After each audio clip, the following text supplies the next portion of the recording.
Welcome back to another Loki review. Third episode here, Lamentis. Again, Aidan. Aidan's here. Yo, I'm here. Yeah. So So I mean, this was an interesting episode. I mean, it felt. I feel like filler's the wrong word for it, but it's somewhat disjointed to me than from the rest of the series. It seems, or at least from the last episode, I guess. And like, I have watched the fourth episode, so I know where it's going. But it is it feels a little disjointed to me, this particular one. But we do see them in the beginning.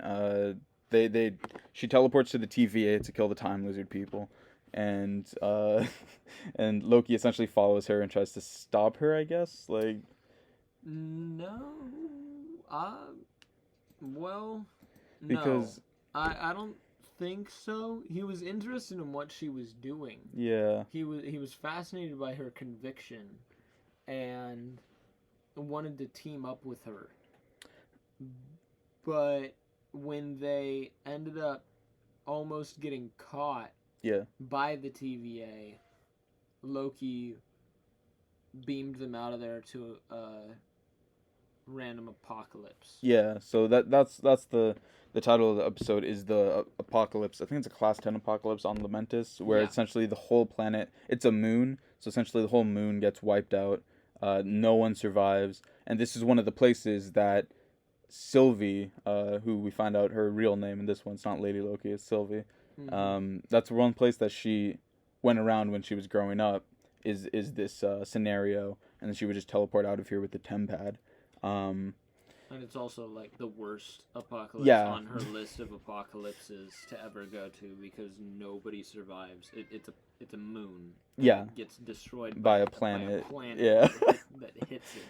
Yeah, so maybe not the best area to grow up, but Yeah. Or be in generally. But the that's one thing where so essentially they get, like you said, they get caught and teleport out, go to Lamentis, but then the tempad runs out of juice, so essentially they're stuck on this planet trying to find a power source to power the tempad, to get out of there. So that's basically the whole concept of this episode. Yeah, and I guess it's more of a character building episode. Like, you're finding more about Sylvie, Yeah. and like her character, and you're finding more out about even about Loki, which we've had like for what, like 10 movies he's been in or something. But you're even finding a lot more out about him and like his connection to his mom and all of that.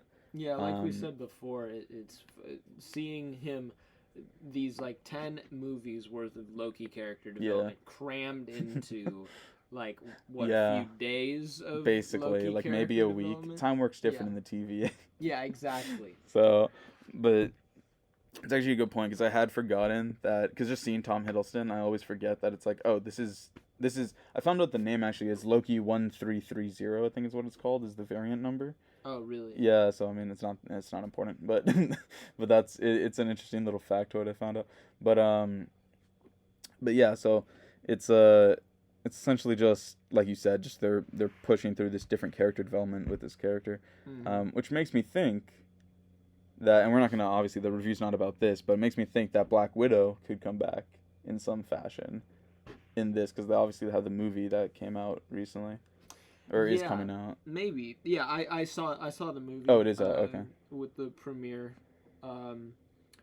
Disney Plus access Yeah, or yeah. whatever, and it's a good movie. Go watch it. Go see it in theaters if you can. Yeah.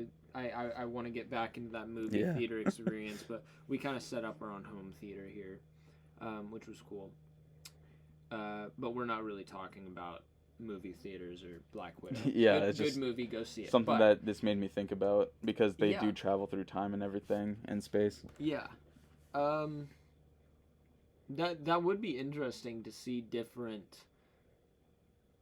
Characters just pop up, because that even means Characters, Chris yeah. Evans or Tony Stark or something. Yeah. I mean, not Chris Evans, Captain America or Tony Stark could pop up. At the same time, though, so far all we've known is that there aren't that many variants. Yeah. We saw that in the first episode when the line to the courtroom Was basically empty. was pretty much empty aside Yeah. from one guy who got Zapped. sizzled. Yeah. What do they call Um, pruned? Yeah, pruned. But yeah, but- that's yeah. there's not that many variants. Yeah. And out of all the variants, there are multiple, at least 2, in this case, Loki variants. Yes. Yeah, and but they have said that they hunted other variants before, and they showed like the little thing of like I think 1 or 2 others. Oh, So we yeah, know that they there's at showed a least like bunch 4 or that's something like right. that. Yeah. So it's like it's interesting because we find out more about at least Sylvie in this episode, where it's like her main thing is enchantments. So essentially what happens is that she goes into your mind and uses your memories to somewhat take hold of you if you have like a stronger willpower. If you just don't have willpower, she essentially takes control of you. Mhm. And it's almost like she influences you in a way, like the ones that have stronger willpower, where she has to like form memories and everything from to control them. They like know that she's there, but they're not really able to stop her, I guess, from controlling her. Right. So it's kind of interesting with that power. But what's kind of weird is that this sorry this this Sylvie essentially, because they said that she was like the most dangerous variant that they've ever tried to capture, because she's wiped out like squads and everything like that. Mhm. But if that's really her only power, then it's one of those things where I'm like, I guess maybe just she's really quick and agile and she knows how to set up traps or something like that. But I feel like a lot of other variants could do that. So that's why I'm wondering if there's something more to it than just that. But yeah, so we find out more about her, and like she basically taught herself magic. And Loki, I guess he talks about like his mom, and like their connection that they had, and she was teaching him how to like do like illusions and cast stuff and all of this, and Shows basically her taught him some magic. fireworks. Exactly, yeah. His powers compared to hers, both of them have their cool bits, but it seems like neither of them are really like experts in their fields of Yeah, magic. I It's like agree. they know how to use it in like a little like the way a trickster does, like Yeah. the way a Loki does. But it seems like there's more potential here. Yeah, definitely. They could definitely be more powerful. What really fascinated me though about the powers was straight off the bat, Sylvie is in a memory of this hunter. Yeah. Is it B20? C20, yeah. C20. She's in C20's memory, and C20 acknowledges that she's been to this bar before. Mm-hmm. So straight off the bat, I was thinking like, wait, was this? This doesn't look like a bar that'd be in the TVA. The TVA looks too like plain and. I don't think the TVA has a bar. Yeah, I don't know if the TVA has a bar. Yeah. Exactly. Which is weird. Yeah. Because. I thought it was basically an illusion until I found out more about her enchantment power. Yeah. Which I was. Yeah, that's true. Yeah. I thought it was an illusion too, but the fact that C20 acknowledges that she has this memory of this bar, Yeah. That could definitely lead to something interesting. Yeah, and I think I think it is in this episode. They say later in the episode when she's talking about like how enchantment works and everything, and it's so like subtly put in. So we'll start a little further ahead. So they essentially trick their way onto this train to go to the Ark, which is this massive ship that's leaving to save people, which obviously has failed every time before because no one escapes this scenario. Yeah, so they think they can just use the Ark to power the Tempad. Yeah, and then get out of there. And yeah. And so essentially they got on this train, they're sitting together, and I guess Loki just gets drunk, like blasted out of his mind basically, because he's just like singing all these Asgardian songs, and like dance. And you know what I actually noticed? It's kind of funny, that when Loki asks for, you know how he smashes the glass and asks for another? That's a reference to Thor, where Thor smashes the cup and asks for another. Yeah, which I didn't like realize the first before. Thor movie. Yeah, exactly. Right? Yeah. Which and I was like, everyone oh around wait. him's like, you can't do that. Yeah, exactly. And then in this one, they're just clapping for him. They're just like, yeah. Yeah, even the bartender like starts immediately making him another drink. Exactly. Like you can see her frantically like going to make him more drinks before he starts smashing more glasses. But then Sylvie's like, what are you doing? Because you're making a scene, and we're not here to make a scene. We're here to get to the Ark and steal the. He's no longer power. in his officer's costume, so he's just like he's just in his TVA outfit, right, walking around. Which that's a cool outfit, by the way. I like that outfit. Anyway, yeah. But yeah, it's but yeah, but the so essentially, they get into a fight because someone's like, he's not from here. They get into a fight with the guards. They get thrown off the train, and then somehow the most like somewhat it seems like the most powerful technology in the universe gets cracked, gets destroyed by them being thrown off a train, even Well, though it's in a magical dimension. It's because I think it's because of this. All that Loki did was he I think he pretended to say like I put it in my heart, because that's what he says towards the beginning of the episode. That's where he hides the temp pad, and Sylvie's like, well, I'll carve it out of you, and he was like, oh yeah, that's real clever. I think that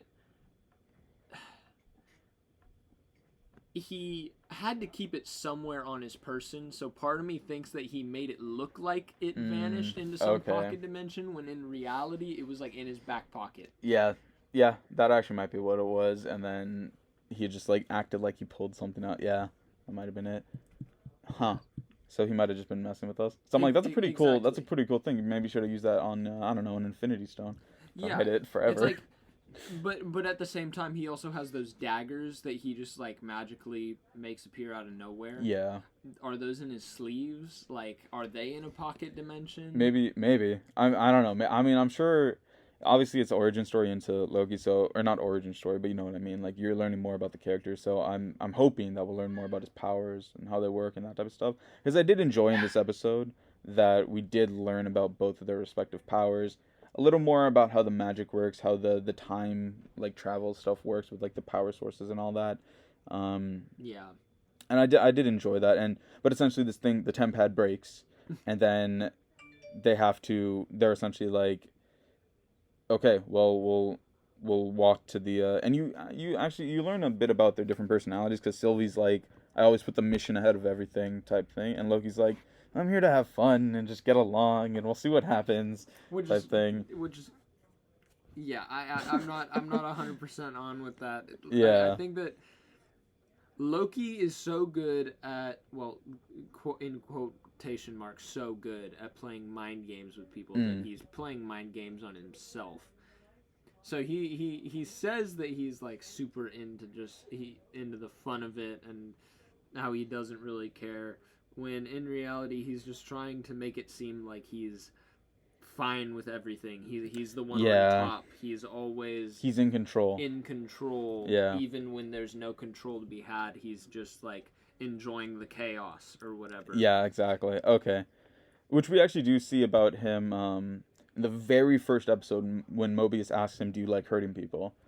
You see that as well, so that definitely could be what's going on here, where he like acts like he likes hurting people because it causes the fear, it gets control under people and that type of stuff, because he doesn't think he can ever rule by love. He has to rule by fear. And so that could definitely be what this is too, of just him playing the part and acting like everything's fine and that he was planning it all out, basically. Yeah. He's a mastermind without a mind, basically, is what's happening. Exactly. Yeah. I think that's the greatest part about this whole thing. It's this child trying to play the role of a mastermind. And they actually both basically act like children throughout this whole thing. They're like, no, like the whole time it's just like back and forth, arguing back and forth, and you like Sylvie even screams at one point in order to get her anger out. And I mean, that is a way to cope with your anger. I know plenty of people who will like grab pillows and scream into them in order to vent their anger out. But at the same time, like when you compare that to the form of venting your anger of like taking deep breaths and trying to reel the situation back in rather than just releasing everything in a chaotic burst of energy. You know what that scene where she screams reminds me of? For those of you listening who have watched the TV show Daredevil, Marvel show, I highly recommend that you watch it. The villain, which is Kingpin. Yeah. I'm forgetting his actual name in the show. Yeah, I don't know his name either. He in the third season, he's talking to this guy who he's bringing up to be this sort of like copycat Daredevil sort of guy. Oh, okay. He's like, if you just let out a feral scream, you can get all your anger out and focus on the mission at hand again. Oh my gosh. So now whenever I think of somebody screaming to get their anger out, I think of freaking Kingpin from Marvel's Daredevil. Huh. That's I mean, yeah, I could definitely see, because after she does it, she kind of settles down a bit and be like, she does say it helped, and it's like just to get all that anger out of like, I can't believe this is how I'm gonna die type thing. Like, right. I've gone through this whole thing. I almost had what I wanted, and it's all gone now. And to be fair, how are you gonna take out your anger otherwise? Yeah, because she doesn't want to kill him. Like, that's clear. Take it out on the vanishing, stupid magician that's joined you on your journeys, got drunk, and got you kicked off of your train, which could have gotten you back into the TVA. Like, yeah, it's a whole mess. It's a whole catastrophe. Yeah. Well, that's why. And then they come up with the plan. And it's like, you know what? Screw it. We're gonna hijack the Ark and just.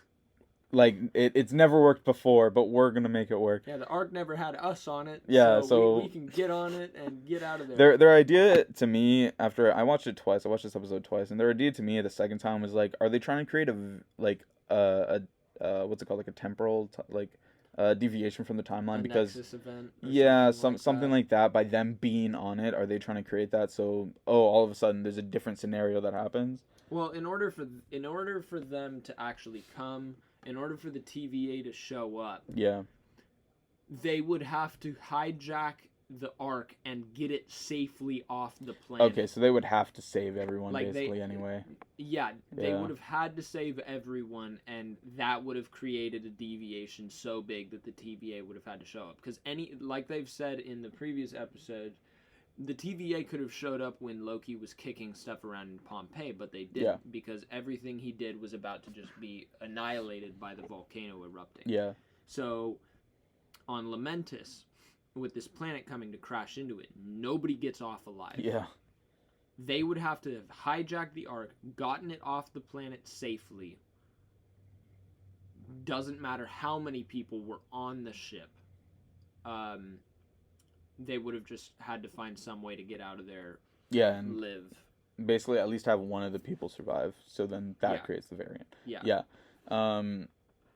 So that's why it's interesting. And so before they actually get to because they do get to the Ark, but before they do, they have this moment where Sylvie says something I think very important that just kind of put in the middle of them walking down a road, and I'm like, this basically not revolutionized, but this basically changes the whole idea of the TVA. Is that she says that all the agents of the TVA are variants. Yeah, and like she knows this. What? Yeah, she's like, hold on a sec. But this is like this is like a 5-minute conversation, maybe 3 minutes, that they like have each other real quick, because she's like, the way enchantment works is that I take your already existing memories and then reconstruct them, and then I can take control, not reconstruct, but like I can take control of them essentially and control you. Yeah. And so, but for that to happen, like you said earlier, they have to have those memories. Exactly. And so essentially what we find out from Sylvie, who may not be the best source, but I think it seems like she's pretty trustworthy right now. And you saw it happening at the beginning of the episode. Yeah, so it explains it a bit more. So I guess we actually have seen it, so it probably is a good source in that case, where it's like the TVA basically clouds the time lizard people cloud your memories from the variants that they capture, and then they essentially be like, we created you to serve the TVA, and therefore you are going to serve the TVA because we are all that's important in life at ever. Yeah, we are the most powerful force in the universe. Yeah.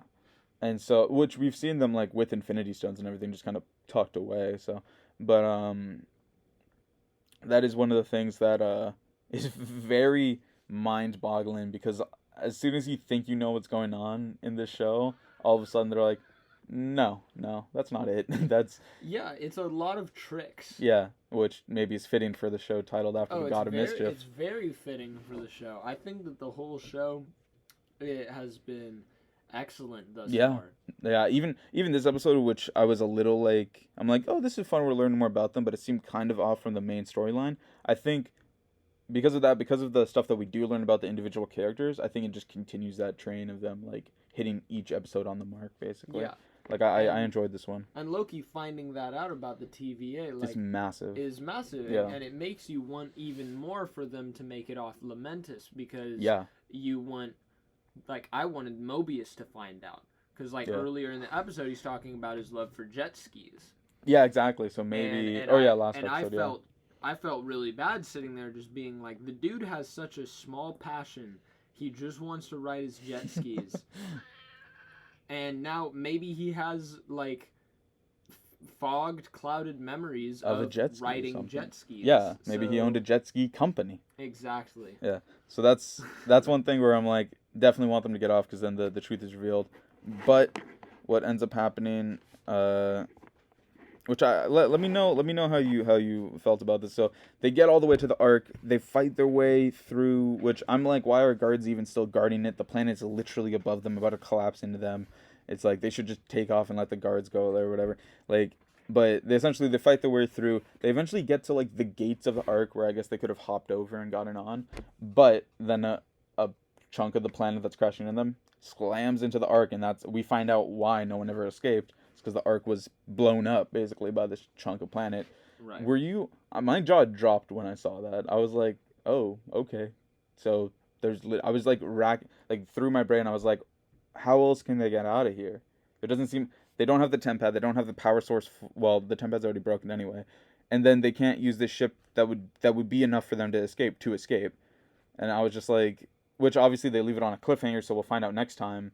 But it's just one of those things where I was like, oh my gosh, what is going on? That's not how I thought it would end at all. Yeah, I didn't think it would end. I figured that by the end of the episode, the TVA would have found them for some reason. Got you. I figured that's what was going to happen. And then they started mentioning getting off via the ship, and I was like, okay, maybe they will be able to hijack it and get it out. But actually, as I was watching those scenes, they weren't just fighting through the guards. They were trying to get through the crumbling of a civilization. All of the civilians were losing their effing minds because they couldn't get on the ship. They were faced with immediate extinction. They were all going to die. Yeah. They were all just going wild, kind of killing each other, like destroying stuff, trying to escape. Where they were trying to escape to, nobody knows. Yeah, trying something, because they're like, because you literally, to your point, you literally see a planet about to crash into you, wipe out this whole moon, and there's nothing they can do about it whatsoever. Yeah. And I was thinking from the start, there's that crazy meteor shower of parts of the planet falling down, and both of the Sylvie and Loki have to avoid the falling meteors, and they're like dragging each other out of the way before being killed by a piece of rock. What confused me was I was like, wait, where did the meteor showers go throughout the rest of the episode? I was like, it is actually quite quiet after that, isn't it? Yeah. Yeah, you see meteors falling in the distance occasionally. Yeah. But for the episode to start like that, with these crazy hunks of rock coming down, I figured, how is this city still mostly intact? Yeah. Like, why is all of this destruction only occurring like the second they try to get on the ship? Yeah, yeah. And the biggest part for me, and I've heard some people discussing this too, is how the hell, when a giant chunk of planet like that destroyed the Ark, how did it not cause a shockwave that just killed everyone in that vicinity? But the argument that I have for that is how close the planet is to the moon at Possibly, yeah. I think that in order for an asteroid to hit the Earth or hit the surface of some body, whether it's this moon, Lamentis, or Earth, it has to travel a damn far away through atmosphere and stuff, and it gains a lot of traction. And True. You don't see it. It has no... Like, that piece of rock doesn't look like a meteor. It just looks like a big old piece of the planet that slowly fell off and just happened to hit the Ark. It doesn't look like a cataclysm. Yes, it's not a lot of time for the gravity to actually pull it and make the G-forces go so fast. It's just like... Plus, it's a moon. Yeah, yeah. That's a very good point. They don't really go over the gravity on the moon, what the gravity's like. I assume it's close to Earth normal just by the way that they're running. And They probably not terraformed it or jumping, something, but you know, like, yeah. because I'm assuming this is like ages in the future. Yeah, this is a whole lot of sciencey shit that is Yeah, like which trying to find plot holes in the episode, but yeah, at the same time, I think they wrote the event well enough. yeah, I think so too, and I think. I guess my somewhat final thought on this episode, I like it over, I do like it as the story's going, it leaves you on a cliffhanger where I'm excited to see what happens in the next one, Mm-hmm. especially it's the mid-season one for the fourth episode, but what this show really shows me is like, and we talked about this in the first review. They're just pouring so much money into this show. Like the graphics, just all of the whole show was just spectacularly done. Like Oh, there's it's a lot of like amazing. images that I took, which will probably be the thumbnail for this.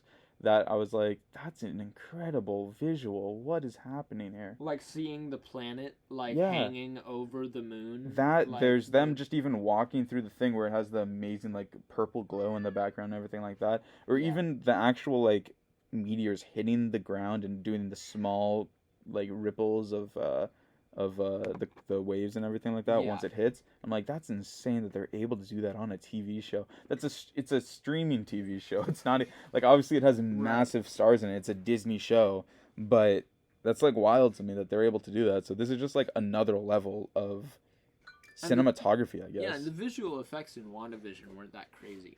Not Like not crazy. There in was, fact, yeah, a lot of it was just like using old fashioned stuff, true. like just using black and white, um, and the many different types they're going through. It's definitely two completely different genres of Yeah, movie, yeah.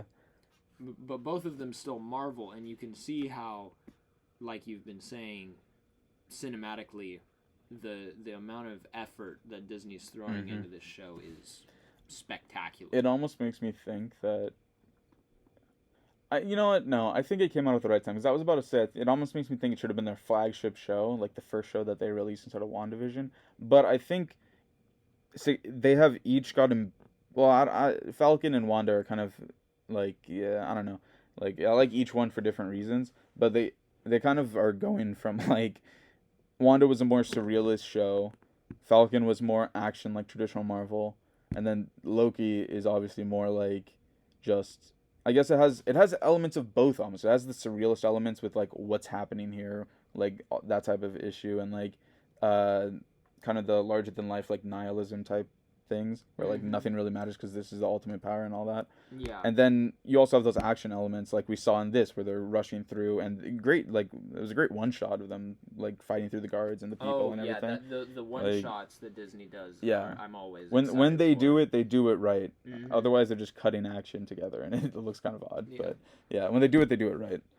But yeah, that's all I really have to say about this episode. I like it overall. It was a shift from what I thought would happen after the last episode, but it's good. I like the shift. So we'll see what happens in the fourth episode. Do you have any final thoughts? Not really. Yeah. I think we covered all the bases. Yeah, I'm stoked. There's a lot to unpack in the next episode. Yeah. So that should be an Yeah, we've both interesting seen episode 4, so discussion. it'll. And episode 5's already been released, and that one I haven't seen that yet, I but I don't want to. I won't spoil yeah, anything. yeah. I don't think there's as much to unpack from that one as there is from episode 4. Episode 4 was crazy. So But yeah. yeah, episode 4 was really like, yeah, it was wild. Yeah, but thank you again, Aiden. Of Yeah, course, man. three episodes through now, so we'll see you with that mid-season finale of episode 4. Yep. Adios.